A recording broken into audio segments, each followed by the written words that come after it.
como decía Samuel Butler. Él dice, la vida es el arte de sacar conclusiones suficientes a partir de datos insuficientes.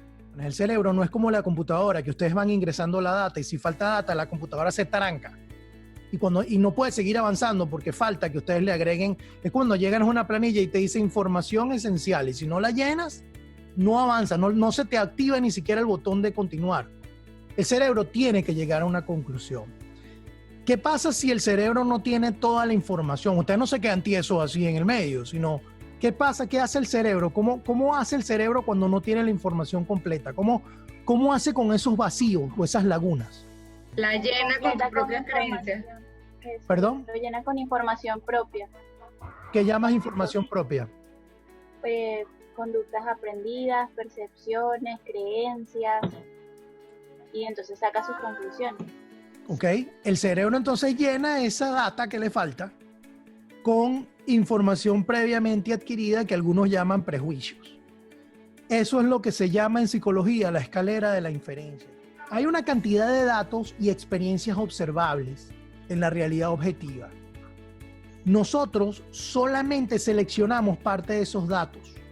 Las preguntas de abajo nos las vamos a hacer ahora. Lo que me interesa en primero es el título que está arriba. Es decir, ustedes no perciben toda la realidad, ustedes perciben solamente parte de esa realidad. Todos percibimos parte de esa realidad. Entonces, de todo ese universo que está disponible, hay una preselección, llamémosla natural, casual, circunstancial, pero lo cierto es que hay una percepción parcial de toda la información que está disponible. Para tú poder llegar a la conclusión que al final va a quedar grabada en tu mente, pues esa data tú la razonas, la interpretas. Tú no eres simplemente una videograbadora, sino que tú recibes unos datos y esos datos tu cerebro los razona, los interpreta y finalmente llega a una conclusión. ¿En cuánto tiempo pasa eso? En microsegundos. Es prácticamente automático. Entonces, el cerebro ve la data, le falta información, la llena. Entonces, ¿qué posibilidades tengo yo de parar ese proceso y quedarme parado? A ver, ¿cómo paro el cerebro? No lo puedo parar. Voy a llegar a la conclusión automáticamente. Entonces, yo no les puedo dar una estrategia para decir quédese parado y apague las neuronas. No, eso va a ocurrir.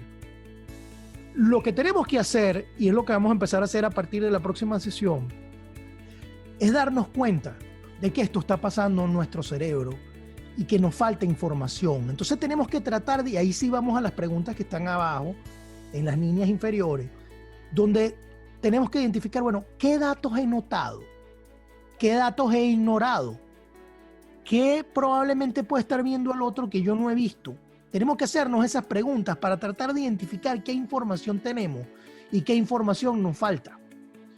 También tenemos que ver de qué forma mis experiencias anteriores están impactando en este caso. Es decir, yo tengo que saber, muchas cosas impactan aquí.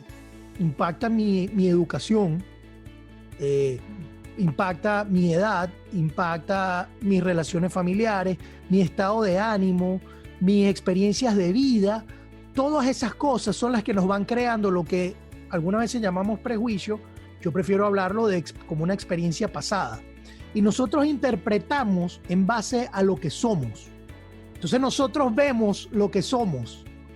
Nosotros objetivamente captamos una realidad a través de los sentidos y luego la razonamos en base a lo que somos y llegamos a una conclusión. Pero nosotros no podemos depender de eso en una negociación. Nosotros tenemos que ver de qué manera esas experiencias nos están llevando a una conclusión que puede o no ser la conclusión adecuada.